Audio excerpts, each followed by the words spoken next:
Alors on était arrivé à la fin du Péricule Dalet, 14, qui avait expliqué le dîme du Benoni, en expliquant que le dîme du Benoni, il était proche de nous tous. C'est-à-dire que théoriquement, si quelqu'un il choisit et il décide de contrôler sa pensée, sa parole et son action, il peut y arriver. Il ne peut peut-être pas changer fondamentalement sa nature. Il conserve un Yetzer Hara, le Benoni il a toujours un Yetzer Hara.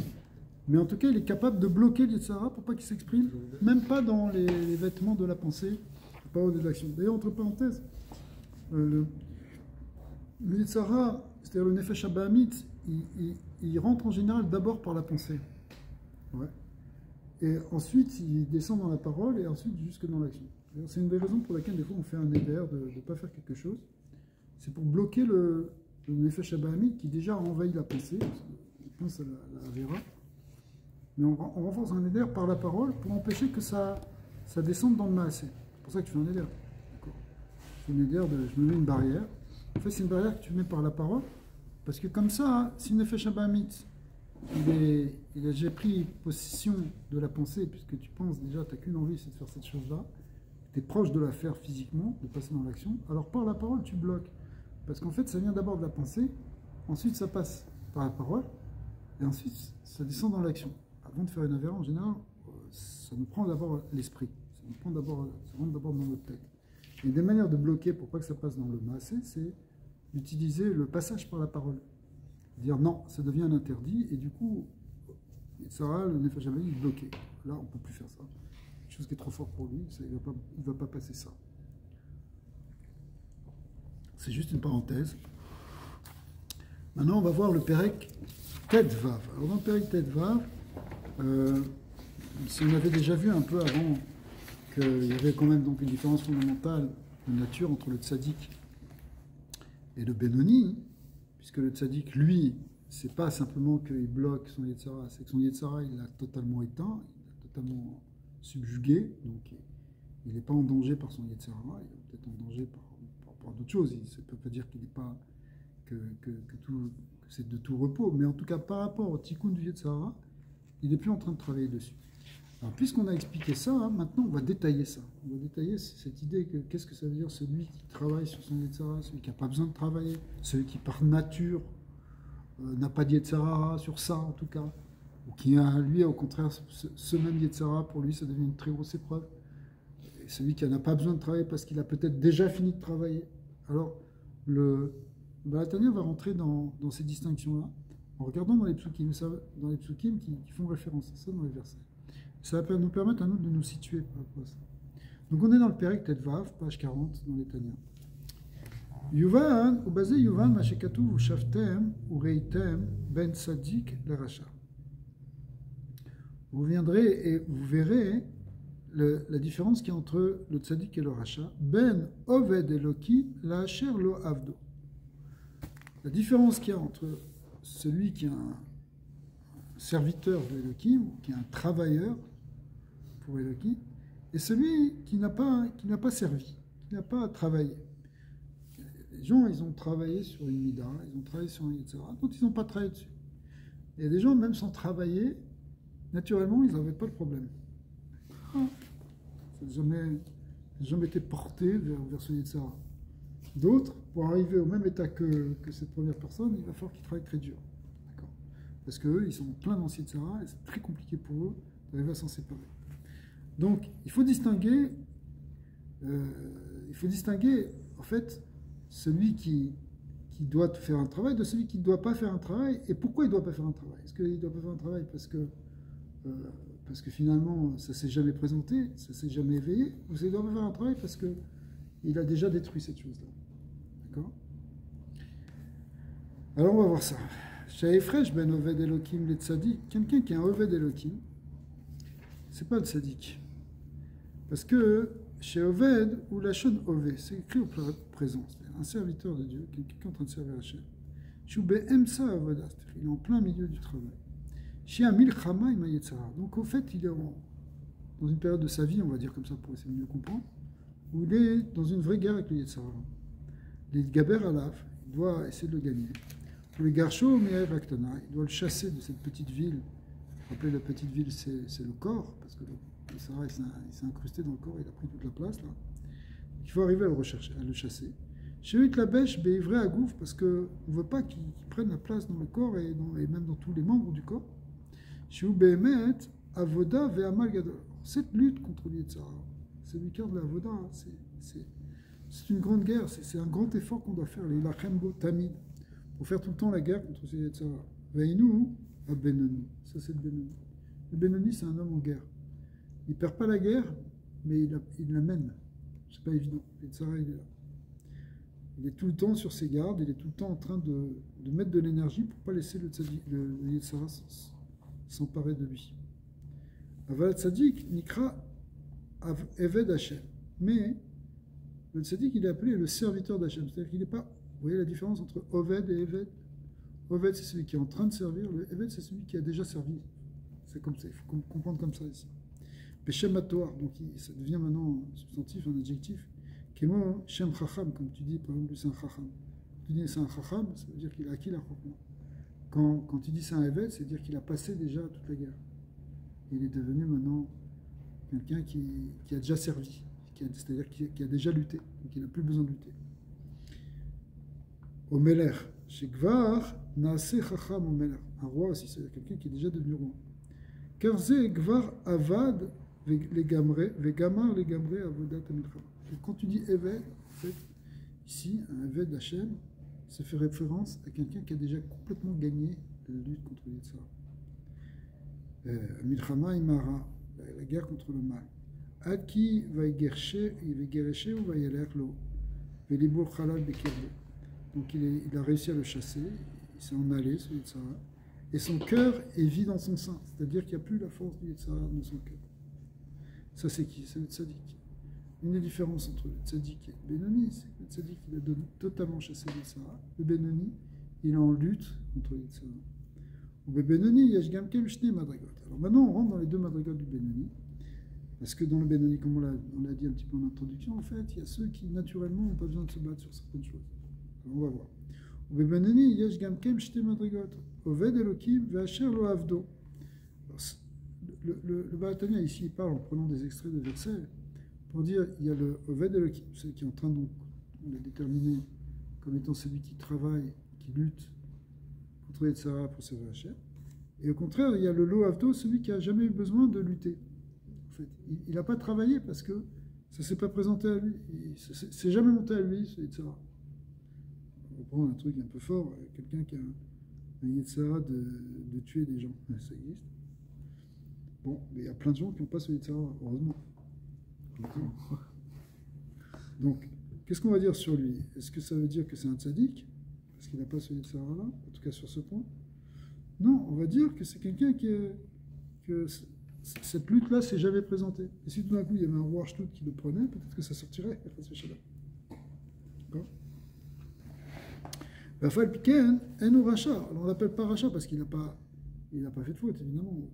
Kilo, Avar Miyamam, Shu Avera, Kala. Il n'a jamais fait une Avera. Mais par contre, il ne s'est pas battu. Parce que ça ne s'est pas présenté. Le Gam qui aime Kol HaMitzvot.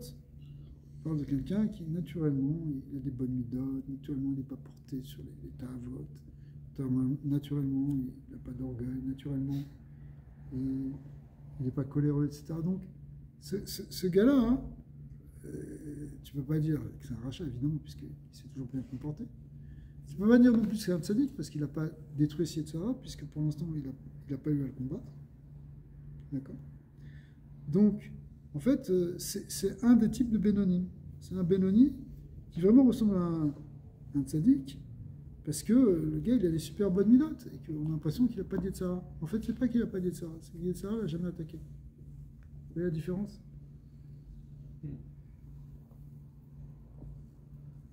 Le tzaddik, c'est quelqu'un qui est allé beaucoup plus loin, qui a déraciné le Yetzara, qui a détruit. Velopasik Mipoumé, Migerse, c'est quelqu'un qui étudie par exemple toute la journée ce type de Benoni. Oui, celui qui n'a pas ce Yetzara, il a rien à faire. Il va pas le chercher. Ouais, Charlo Avdo. D'un côté, c'est pratique, mais. Il y a des tzadikim qui viennent. D'un autre côté, il n'a encore rien fait, quoi. Si on dit, comme on l'a expliqué, que le Benoni, en fait, par cette kafia, par le fait qu'il refuse le Yetzara, il a plus qu'un grand mérite. En fait, il fait un tikkun dans le monde. Ben, celui-là qui n'a pas de ce genre de Yetzara, finalement, il fait rien. Le Mourazaken qui a témoigné sur lui-même qu'il n'avait pas de problème. Au début, qu'il n'arrivait pas à faire un Torah. Après, c'est pas pour autant qu'il n'a pas fait. Mais c'est ce que je veux dire, c'est que les tzadikim, justement, d'Afka, même, c'est même plutôt chez les tzadikim qu'on va voir qu'au départ, ils viennent déjà très raffinés sur certains points, quoi. Ouais. Après, la lutte, elle a un autre niveau, évidemment. C'est Même David Ameller, il te dit qu'il a lutté jusqu'à qu'il a détruit les tsars en lui. Donc, mais c'est un tzaddik, David Ameller. Le tzaddik, il a pu affronter à un moment ou à un autre les tsars. En tout cas, celui-là, ce type de Benoni, on a l'impression qu'il n'a rien fait. De l'opacite, mais même Megerset, c'est l'enfant sage, il ne bouge pas, il bouge avec Yagmara toute la journée.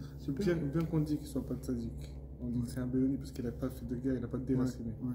Mais la question c'est, est-ce qu'on s'attend de lui quelque chose d'autre de ça ou c'est juste comme ça, il n'y a rien à faire? Bien sûr qu'on va attendre quelque chose de lui. Sur ce point-là, je crois. Sur tous les points. Lui aussi, il va falloir qu'il se dépasse, qu'il fasse Miswot Nefesh, qu'il fasse Teshuvah. Même sur ces points-là? Ouais, même sur ces points-là. Si on a une partie dans nous qui est Dieu, ouais, l'âme elle vient de Dieu. Ouais, ça c'est l'âme divine. Ouais. On a l'âme divine. Pourquoi est-ce qu'on est susceptible au Yetzirah ou à notre subconscience qui a tendance à aller mauvais? Parce que ces deux âmes, l'âme divine et l'âme animale, elles s'affrontent. Elles se font la guerre comme deux rois se font la guerre pour gagner une ville, pour conquérir une ville. Cette ville, c'est notre corps, c'est notre cœur et notre corps.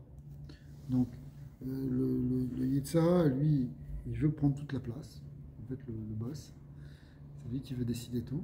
Et Yetzirah Tov, il n'est pas d'accord avec lui. Et qu'est-ce qu'on fait, nous? On a les deux Yetzirah. Donc, il faut faire, en fait, que le Yetzirah, il soit margué, il glisse à Yetzirah Tov. Il faut que le Yetzirah Tov, il gagne le Yetzirah.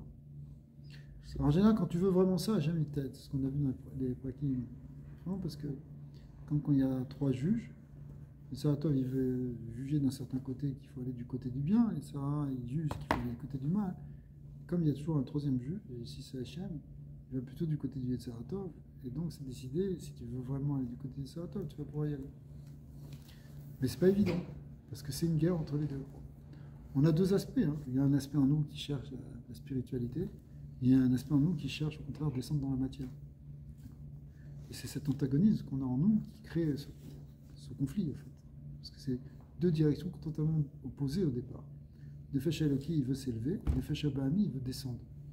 En réalité, nous, on va essayer de faire le contraire. On va essayer de faire descendre le Nefesh Eloki pour qu'il aide le Nefesh Abahami à monter. Pour qu'il change qu'il inverse sa direction. Mais même le Nefesh Eloki, il faut qu'il fasse un travail différent. Il descende pour... Alors, comme on voit dans le parachat de cette semaine, que les fils de Aaron, Nadav et Avihu, eux, ils ne voulaient pas redescendre dans ce monde. Ils ne voulaient rien compter. C'est Nefesh Eloki qui veut rien que s'élever dans le ciel. Effectivement, c'est ce qui s'est passé. Leur âme les a quittés. Donc ils sont morts en rentrant dans le Beth Amikdash. Mais normalement, ça ne doit pas être comme ça. Il faut arriver au contraire à faire descendre le Nefesh Eloki pour qu'il fasse remonter le Nefesh Abahami. Il faut unir les deux et qu'ils puissent monter les deux. Le Nefesh Eloki ne doit pas monter tout seul. Il doit remonter mais avec le Nefesh Abahami.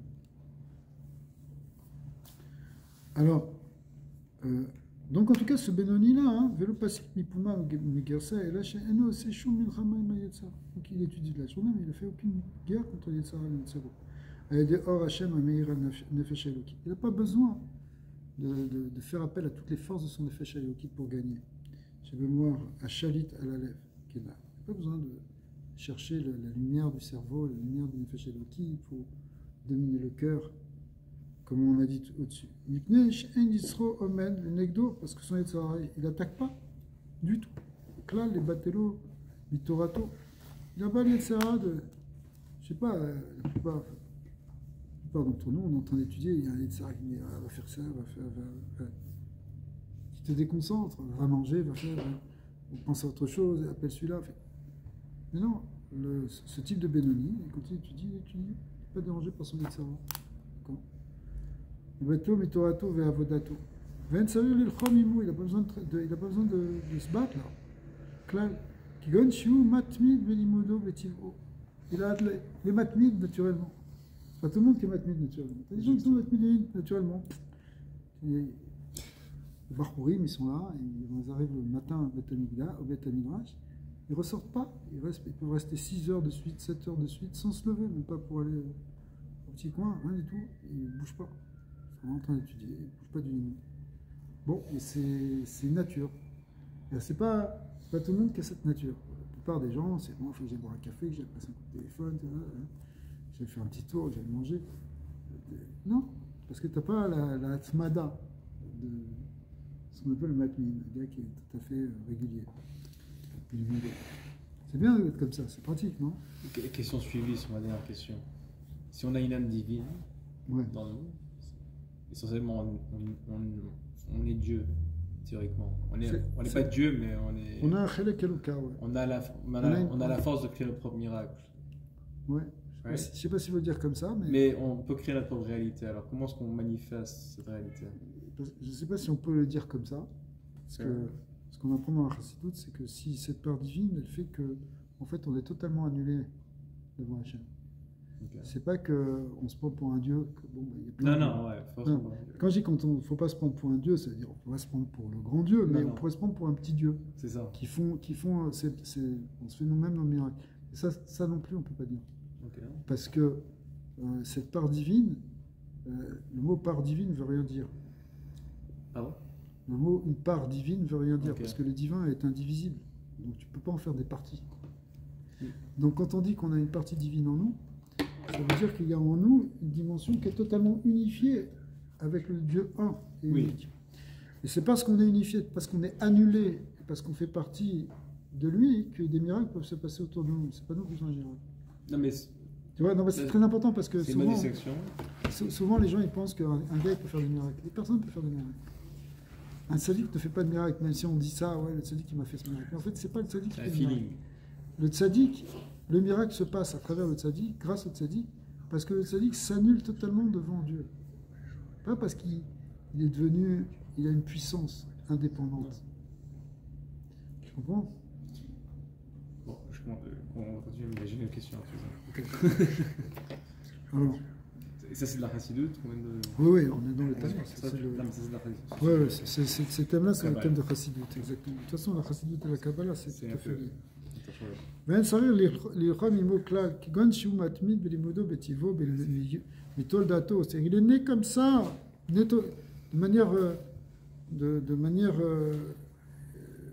de naissance, il est né sérieux. À l'idée, Tigboret Amara Shura, parce que même sa composition physique, elle est faite comme ça. Quoi, sa composition physique, ça veut dire qu'il a par exemple une certaine dose de ce qu'on appelle la bile noire, qui fait qu'il a un tempérament calme et mélancolique, qui fait qu'il peut rester assis et étudier pendant des heures. Par exemple, il n'a pas forcément le désir des femmes. C'est pas quelque chose qui... La bile noire, c'est comme une expression? La bile noire. Non, c'est vrai. Alors, je sais qu'il y a la bile. Ouais. Alors, jusqu'à l'époque du Moyen-Âge, et même avant, toute l'Antiquité, même les médecines des nations, elles considéraient que ce qui faisait l'équilibre des humeurs, de l'humeur, en fait, c'était un certain nombre, c'était un équilibre entre des fluides qui sont qu'on appelle des biles. En français, ça s'appelle bile, pas des biles. Mais ça s'appelle des biles. Alors, on distingue en général dans les vieux livres de médecine, on distingue, mais qui prennent leur source aussi dans la Torah, 4 sortes de biles.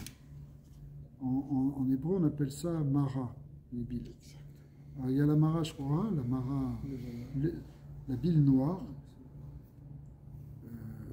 la bile rouge, la bile blanche et la bile verte. Ouais. Donc maintenant, à quoi ça correspond exactement dans le corps? Peut-être aujourd'hui, on parlerait plus en termes d'hormones. On dit, ah, celui-là, cette femme, elle est nerveuse en ce moment. Bah oui, c'est la ménopause, elle a tel ou tel type d'hormones. D'accord? Donc ces hormones-là, c'est aussi des fluides, si vous voulez. c'est des liquides qui sont là, Okay. qui sont produits par des glandes. Et donc en réalité, c'est maintenant la manière moderne de définir les choses. Mais on sait que si tu veux, l'humeur des gens, elle ne dépend pas simplement du fait qu'ils ont reçu une bonne nouvelle, ou qu'il y a du soleil, ou qu'il y a de la pluie. Ça dépend aussi d'un mécanisme intérieur. Alors, c'est pour ça que les gens, ils ont des hormones ou des biles qui les portent plus à être calmes. Et même quand on dit la bile noire, en grec, ça se dit noir, ça se dit mélanos, et la bile, ça se dit kolos, et ça donnait en français la mélancolie. La mélancolie, ça veut dire exactement la traduction de Marashkora, la bile noire. Ouais. Parce que, encore une fois, c'était quelque chose qui était dans toute la médecine de partout. Alors, si quelqu'un il a plus de bile noire, maintenant, je ne sais pas exactement à quoi ça correspond, mais on sait par exemple que la rate, elle crée des choses. Quand quelqu'un, on lui fait l'ablation de la rate, alors son humeur, elle n'est plus la même après. Même chose si quelqu'un, on lui enlevait la thyroïde, il peut y avoir ça peut jouer, d'accord? Donc, si quelqu'un, par nature, il a beaucoup de bile noire, de mélancolie, alors c'est quelqu'un qui est moins porté à courir, sauter de tous les côtés, d'aller... Quelqu'un qui, au contraire, aura de la bile blanche, qu'on appelle Mara Levana, eh bien lui, c'est quelqu'un qui, son caractère, c'est plus quelqu'un de joyeux. Dans le Beth Midrash, celui qui a la bile noire, tu vas le voir assis dans son coin, il va pas, même pendant la pause, il va continuer à sortir un livre, il ne va pas bouger la tête, il ne va pas regarder, il ne va pas trop parler avec les gens. Celui qui a bile blanche, bon, il étudie 5 minutes, après il faut qu'il aille parler avec celui-là, qu'il aille faire une blague avec l'autre. D'accord ? Pourquoi ? Parce que c'est sa nature. C'est sa nature presque physiologique. D'accord ? Et donc, dans cette nature physiologique, ça le porte à être de telle ou telle tendance. Donc, tu vois quelqu'un qui, toute sa vie, il a étudié, mais en réalité, c'est parce que c'est glandulaire. C'est à cause de ça. Alors, qu'est-ce qu'il a fait ? Je veux dire, est-ce qu'il a un mérite pour ça ?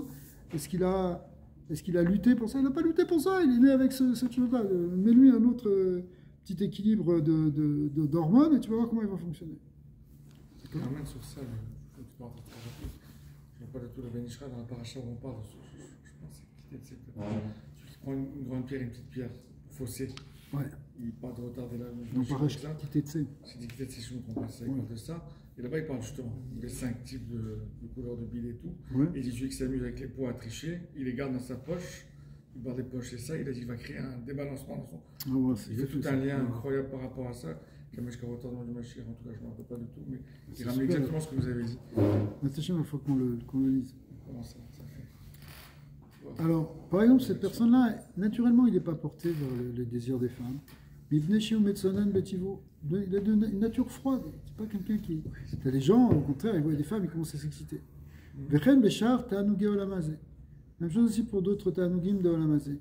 Ou Mechoussar, Ergesh, Anna. Il n'a pas tellement de désir, il ne ressent pas. Je ne ressens pas. Pourquoi tu t'excites pour ça? Betivo. Velachen, En Savir les Bonen Kolkar, Begdulat Hashem. Donc nous on avait vu qu'une des manières de lutter contre l'Yetzara, c'est pense à des choses sacrées, pense à Dieu, pense à des grandes choses, pense à la grandeur d'Hachem, à la lumière divine, ça va te donner les forces pour dominer ton Yetzara, non? C'est pas, tu été pris par des désirs de trucs. Alors pense à Hachem, arrête de penser à ça. D'accord? Mais lui, hein? Est-ce qu'il y a d'autres chemins? Ceux par exemple qui ont des difficultés à penser, parce que se baser sur ça, c'est... On va voir. Des gens pour qui ça va être plus facile de faire ça que de faire ça. Oui, on va voir. Il va donner toutes les manières d'éveiller l'amour, d'éveiller la crainte. On va voir. Pas simplement avec la méditation sur la Galut Hashem, mais on verra d'autres manières aussi. Mais en tout cas, c'est la manière la plus classique, celle qui a été présentée, c'est la plus centrale. C'est la base, tout le lien de la Tfila est basé là-dessus, de méditer sur Hashem pour faire grandir nos mochines, faire grandir notre conscience, faire grandir la lumière dans notre cerveau et ensuite avoir la force de mettre ça dans notre cœur et de mener notre etc. Mais pour lui, il n'a pas besoin de ça. Il n'a pas besoin de faire tout ça naturellement. Il n'est pas porté vers reverser etc. L'autre, il doit faire la shelo la avor al mizvototase, ve'avat Hashem belibo. Il faut qu'il mette normalement, si quelqu'un a une nature un peu chaude, au contraire, il faut qu'il mette l'amour d'Hachem dans son cœur, les dafkabo, bekiu mitzvot. Talmud Locha, Thomas, quel est le coup là? Il faut étudier toute la journée pour lutter contre l'Yitzhara. Et là, Dailo, Be'ava, Mesoteret. Mais ce Benoni dont on est en train de parler, qui a une nature froide de base, qui n'a pas de Yitzhara tellement, Eh bien, en réalité, il aime Hachem naturellement, dans son cœur, il n'y a pas besoin de faire un plat de méditation. Non, bien sûr, Hachem, je l'aime. Moi, je l'aime, je vais faire ses mitzvot, je vais faire plaisir, je suis bien. Pas besoin de sortir du Beth Midrash.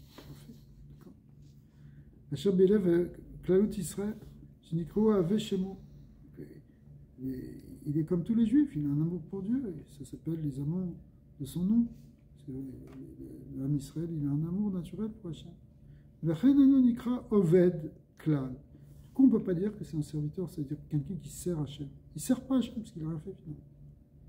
Pourtant, tu le vois, tu te dis, waouh, je rêve d'être comme lui. Mais en fait, lui, il ne s'appelle pas un serviteur d'Hachem. Qui a vazo, a mesuteret aina peolato, veavodato klal. Parce que cet amour qu'il a, il n'a rien fait pour. Il n'a ni travaillé, ni. C'est pas sa avoda. Et là, Yerushatenu, mais avotenu. C'est quelque chose qu'il a reçu comme nous tous, en héritage. De nos pères, c'est-à-dire depuis Abraham, Yitzhak et Jacob, ils nous ont fait hériter, la mission de Nefesh qu'ils ont eue, ils nous ont fait hériter cette capacité, en fait, d'aimer Hachem naturellement. C'est comme, on pourrait dire, comme dans nos gènes spirituels, d'aimer Hachem. Tu n'as rien fait, parce que c'est quelque chose que tu as hérité génétiquement. Ici, la génétique dont on parle, c'est une génétique spirituelle. C'est comme si ton âme, elle a hérité d'une nature qui vient de la nature des Havot. Donc tu n'as rien fait pour. Donc ça s'appelle pas que tu as servi. Tu n'es pas un serviteur. Un serviteur, c'est quelqu'un qui fait un effort, c'est quelqu'un qui fait quelque chose par lui-même.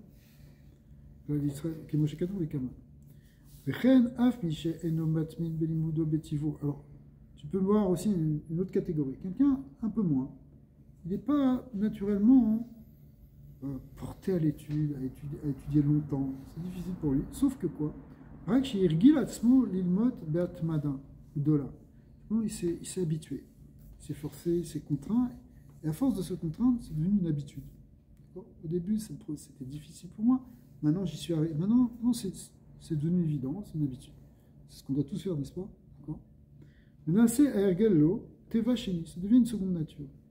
Dailo Be'ava Mesuterezu. Alors lui aussi, tu n'as pas besoin maintenant de faire des grands efforts d'éveiller sa conscience en Dieu pour développer son amour pour Hachem. Il a une ken Rossel il mode yoter Merigiluto, sauf s'il veut monter d'un cran et étudier un peu plus. Alors là, il faut qu'il aille chercher des forces nouvelles. Et sinon, pour se maintenir au niveau où il est, qu'il a acquis maintenant, il n'a pas besoin. Basé, il va Mashekatov Begmara de Oved Elokim Ainu Mishe Shone Pirko Mea Amin. C'est pour ça que la Gemara dit que qu'est-ce que c'est un Oved Elokim? Quelqu'un qui sert Dieu. Quelqu'un qui fait 101 fois un chapitre. C'est quoi 101 fois un chapitre? Alors, pourquoi? Parce que Velo Avdo est celui qui ne sert pas Dieu. C'est celui qui Shone Pirko Mea Amin. C'est celui qui sert, qui étudie 100 fois. Quand tu étudies 100 fois, c'est comme si tu ne servais pas Hachem. Quand tu étudies 101 fois, tu sers Hachem. Pourquoi? Nous, alors, c'est exactement. Les Mishum chez Beyamehem, parce qu'à leur époque, Aya Aregilut les Shanot Kol Perek Meapam, parce qu'ils avaient l'habitude d'étudier chaque chapitre de Torah qu'ils apprenaient, de réviser 100 fois. וכדאיתה התם בגמרא משל משוק של חמרים שנשכרים ל10 פרסה בזוזה ולאחד 10 פרסה בתחזוזה. Là-bas, il y avait une fois quelqu'un, un Amora, il est allé dans un... Il a voulu louer des ânes. Tu sais, quand on loue des ânes, voilà. Aujourd'hui on loue des voitures. À l'époque, on loue des camions. On appelle U-Haul, ça s'appelle maintenant. À l'époque, il louait des ânes pour porter leurs affaires. Donc, il est allé, il a dit je vais louer 10 ânes. Et il lui a dit ouais, bah, ça coûte un zouz. Un zouz pour les 10 ânes. Mais après, il a dit je vais en louer. Finalement, j'en loue pas 10, j'en loue 11. Il a dit si tu loues 11, ça coûte 2 zouz. C'est-à-dire comme si le 11e âne, il coûtait déjà autant que les 10 premiers. Ok? Alors il a dit, mais comment ça se fait? Il a dit, ah ouais, maintenant tu passes dans une autre catégorie. Tu sais, c'est comme dans les voitures. Catégorie C, ouais. Catégorie D. Enfin, qu'est-ce que j'ai à dire? Non, c'est une autre catégorie, vous avez payé 2 fois plus cher. Okay? Voilà. Bezou mipne shehu yoter merigiluta. Pourquoi? Parce que, ouais, alors, j'ai un peu mal traduit, effectivement, c'est là-bas on parle sur les parsaot, c'est pas des dizaines, je m'excuse, c'est si tu fais une certaine distance. C'est comme la même chose aujourd'hui. Ça revient au même. Mais la reine Zot Apam, Amea ve Echat Ayetera, à la rigoute chez Orgal, Menora, Kula Keneget Kula. Volé Al-Gabéen, Beyoter Shet. Pourquoi est-ce qu'on dit que même celui que maintenant, à son niveau, ça y est, il est habitué parce qu'il s'est forcé, il a fait cet effort-là, et qu'on dit que quelque part, à ce niveau-là aussi, on ne va plus l'appeler un Eved, on ne va plus l'appeler un Oved parce qu'il est habitué, c'est seulement s'il fait plus que ce qu'il fait, ça va s'appeler un Oved. Tant que tu le dépasses, ça s'appelle un serviteur, alors que le tzaddik, pourquoi le tzaddik, il a ce terme de Eved, alors que lui aussi, ça devrait s'appliquer la même chose en fait. Alors, à son niveau, même s'il étudie 700 fois, s'il étudie 701 fois, ça devient un Oved, sinon ça devient un Eved. C'est-à-dire, pourquoi est-ce que le tzaddik aussi, on ne dit pas que. Pourquoi est-ce qu'on dit qu'il a déjà servi? Dans le monde de la Torah, c'est sans fin, il peut étudier toute sa vie, encore. Est-ce que tu veux dire, ta question, c'est est-ce que le tzaddik aussi est capable de dépassement ou pas? Ouais, de s'appeler un Oved. Non, si. Bon, des choses, oui. D'abord, on peut discuter sur chaque point. Mais c'est comme si à un moment, le tzaddik, il n'a plus à se dépasser. C'est ça que ça voudrait dire. Ouais. Il n'a plus de limite. Il n'a plus, le Yetzirah ne le retient plus. Peut-être qu'il doit se limiter lui-même pour tout ce qu'il fait. En fait, il le fait pour servir Hachem, évidemment. Donc ici, le mot servir Hachem, pas pour se dépasser, mais au contraire, pour faire la volonté d'Hachem. Mais il n'a pas de lutte à faire.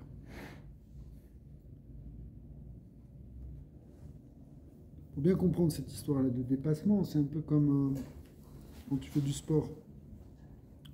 Ce que tu as l'habitude de faire, ça ne va pas te faire grandir tes muscles ou ta performance. Quand tu pousses un peu plus loin que ta limite, c'est là que tu peux te transformer. C'est là que tu vas changer ta masse musculaire, c'est là que tu vas changer ta performance. Là, c'est la même chose. Donc, il y a une idée de, si tu étudies 100 fois et que c'est normal d'étudier 100 fois, ça ne va pas te transformer. Mais si je rajoute une fois, cette fois-là, elle est peut-être très difficile, mais en fait, c'est elle qui te transforme. D'accord? Donc, la même chose ici là, pour... ולכן, זאת פעם, 101 היתרה על הרגילות שהורגל מנעוריי, שכולה כנגד כולם. C'est ça que cette 101e fois, elle vaut les 100 précédentes.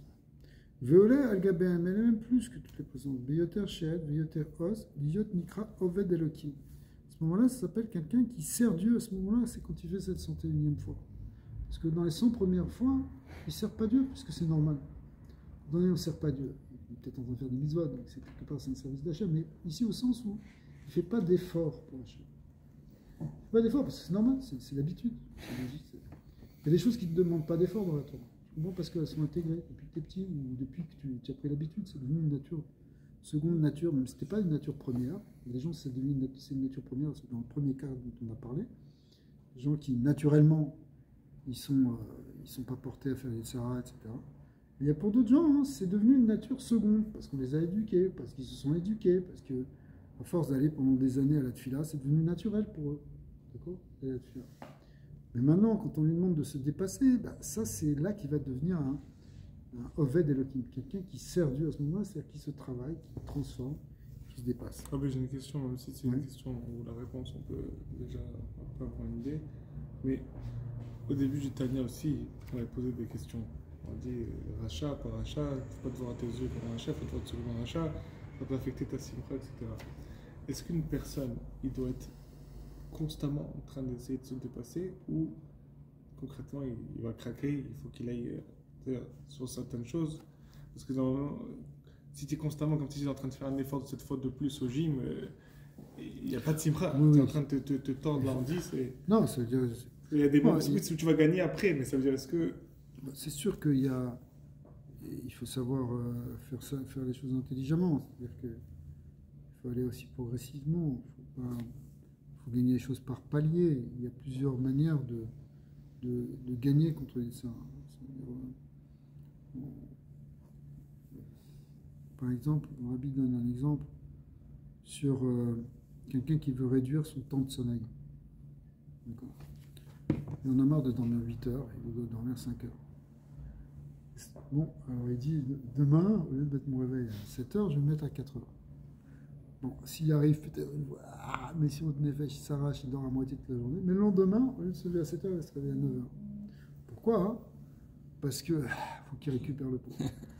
Donc ça n'a pas marché. Ça n'a pas marché parce qu'il a voulu passer de 7 heures à 4 heures d'un coup. C'est trop fort, c'est trop dur. Son organisme n'est pas prêt, il y a trop de résistance, il y a trop d'habitude, il y a trop de... C'est un trop gros bouleversement pour lui. Alors le rabbi dit, bien, au lieu de dormir 7 heures, comme on avait dit 7 heures, ben, tu vas enlever juste un quart d'heure. Au lieu de te réveiller à 7 heures le matin, tu vas te réveiller à 7 heures moins le quart. D'accord? Et jusqu'à ce que ce 7 heures moins le quart, ça ne devient plus un effort pour toi. Et là, tu pourras rajouter encore, passer après, ça prend plusieurs semaines, plusieurs mois, jusqu'à ce que ce soit stabilisé. Après, tu pourras passer à 6h30. Et tu pourras réduire de plus en plus, jusqu'à ce qu'effectivement, tu vois, les Sédikim, ils dorment 12 heures par jour, et encore, ou pas. Non, pourquoi? Parce que, bon, maintenant, ils n'ont plus besoin de plus. Bon, tu vas me dire comment ils font, le physique, etc. Bon, après, c'est le mystère du sommeil. Qu'est-ce que ça veut dire dormir? Qu'est-ce qui se ressource pendant le sommeil? Est-ce que c'est un neshama? Est-ce que c'est le corps? En tout cas,